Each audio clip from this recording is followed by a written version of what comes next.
Hey everybody. Whew, how's it going? Today, on a most special occasion, I'm just kidding. There's no special occasion.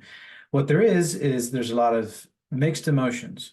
First, mixed emotion, happiness and joy, because I have here the Arkham Asylum GameStop exclusive. Yeah, this is the GOAT, Kevin Conroy. So I wanted to talk about this pop for a little bit and talk about Kevin Conroy for a little bit and talk about my ultimate thoughts about what has been shown so far with the Suicide Squad kill the Justice League. So first and foremost, this is a very important figure to add to my collection.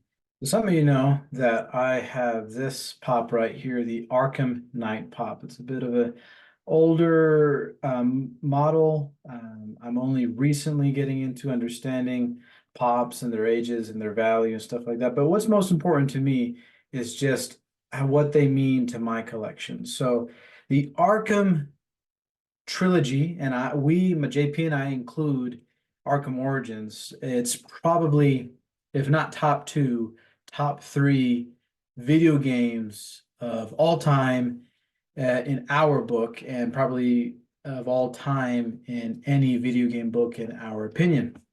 So I like both of them. They're neat, really cool. Arkham Knight is probably my favorite. I want to say the art, the aesthetic, I mean, it did come out on the PlayStation 4, so the graphics were awesome. Arkham City is probably my favorite Arkham game, but Arkham Asylum started it all. And Kevin Conroy, as you guys know, is the voice of Batman, the voice of Batman in our childhood.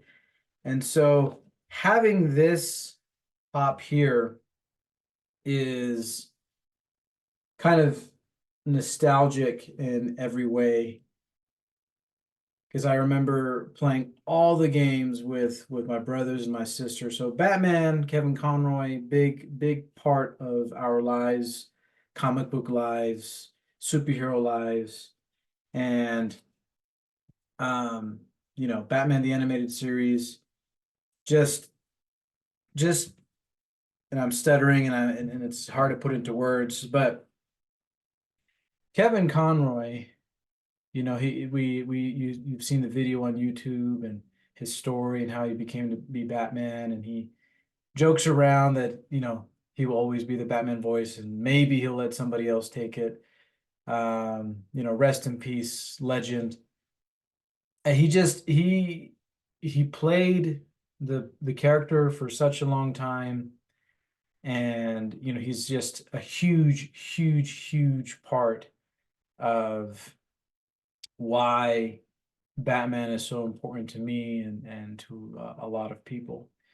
So and another thing too, just talking about the pops, since I can't get my emotions together about Kevin Conroy, you can definitely tell the difference, you know, older, newer, a little bit more comic accurate. Not necessarily too much related to the cover art per se, but I still enjoy both.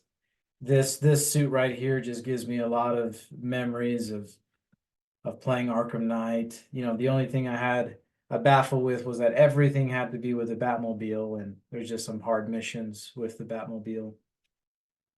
Look at that. Look at that. What do you guys think? Do you have both of these in your collection? While you guys watch the unboxing in the little background here, I want to get my thoughts on Kill the Justice League. Now, the Suicide Squad, I like the characters. They're interesting characters. They are villains. Every character in fiction and storytelling has their arc, has their own unique story, and they're very, very dynamic characters. Floyd Lawton, Deadshot, very interesting character. I think he was well developed in a lot of the different DC animated movies that we've gotten. Um, in the video game, he's portrayed very well. I think Will Smith made a great Deadshot, and I liked how his story came through that movie and the extended cut and all those type of things.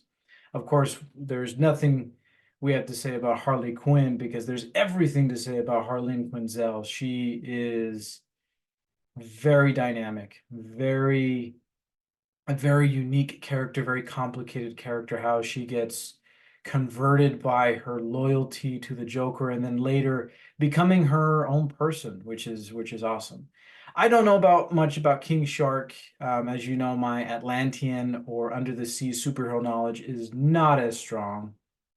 Um, but I just think King Shark is funny. And then Captain Boomerang, just one of Flash's villains. I love the Flash. His rogues gallery is interesting, but Captain Boomerang is just funny. And so the video game, Kill the Justice League, did a great job developing those characters. And that's the whole point of the game, is to focus on those four characters. Now, the reason I say I have mixed emotion is because I'm a nerd and I have bias, and Superman and Batman have Superman's my favorite. It's hard when you're way too into the story to see your heroes die.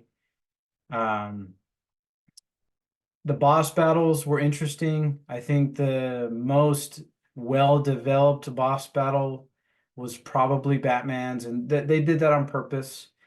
And a little note on the disrespecting of the Arkham Batman. Now, I agree that they did him dirty.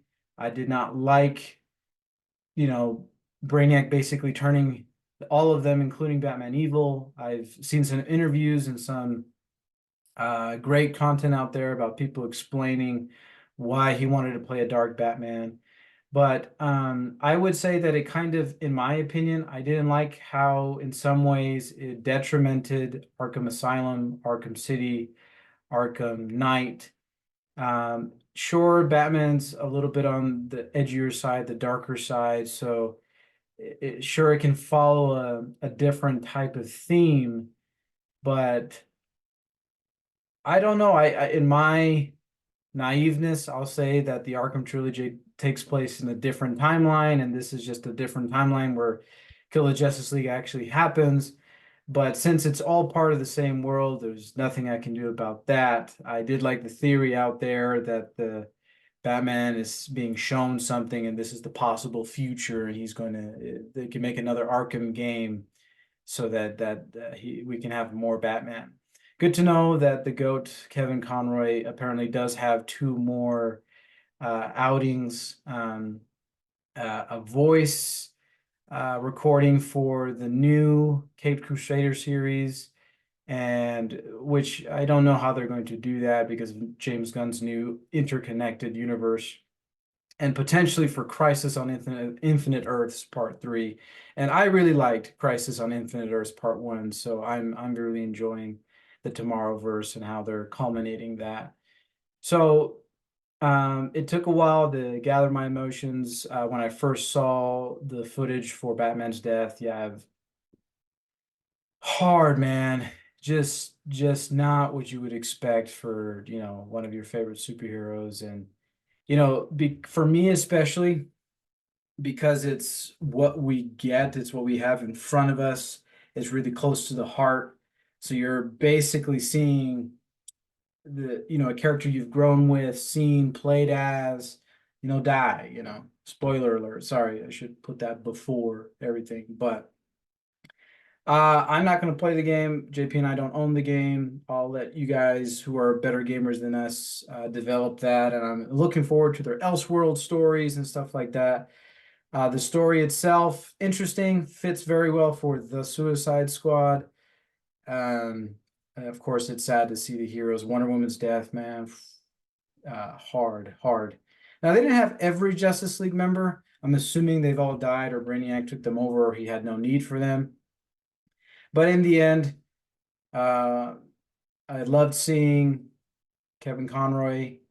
I loved seeing The Flash, Green Lantern, John Stewart, Wonder Woman, of course, my guy, Superman. It was interesting that he didn't talk a lot, except towards the end. Interesting voice. I didn't mind the voice. His suit was cool. His Superman shield emblem was cool. I'm not going to give the game a rating. I don't think it's fair if I haven't played it. I've heard good things about the gameplay. Um, but it's just hard. It's a different story.